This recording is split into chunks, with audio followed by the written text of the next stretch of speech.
they would kill us. Yeah. Depuis au fin de là et puis on dit que ça, les soldats qui sont marozo et comme si on est graine gazam pas dans une zone pour col. Est-ce qu'on comprend?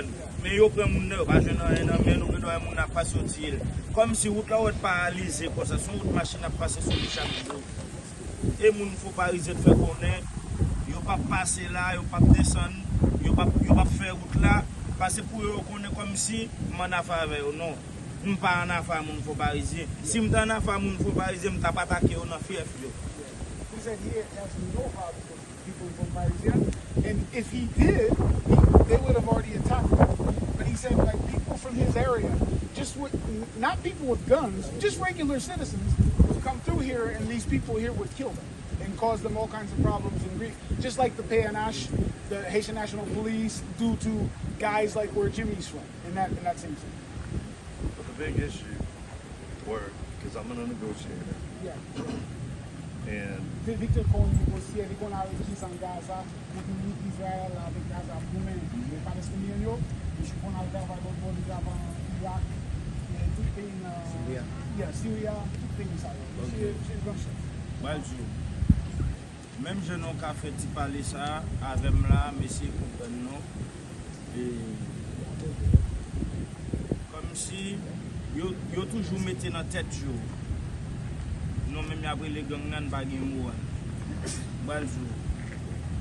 Ou après là, ou après état gantier, après gantier l'aide. Vous comprenez? Moi même li fait mal parce qu'on zone gardon lié et sous là. Dans l'état gantier vient tomber jodi a, il pas ta doit tomber dans état ça. He said how Gantier is a nice place, nice city. He said it gives him no pleasure to see this. right. He said now it's turned ugly, and that doesn't do him any good. He doesn't like seeing this. Right.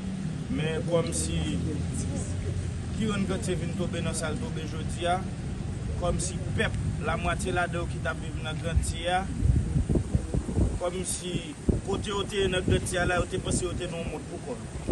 He said when they lived here, it was like they were in their own world. Yeah. They was kind of doing whatever they wanted. Je souhaite tout le monde Gantier retourner. He said he hopes everybody in Gantier comes back home to their homes.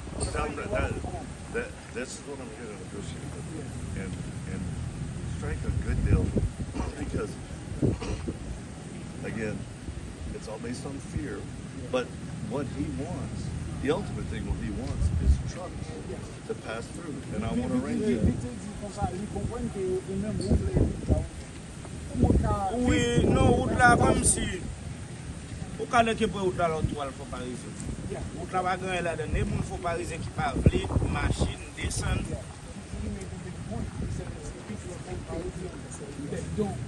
I know. That's why I'm negotiating with them. C'est ça que lui-même l'a négocié avec nous.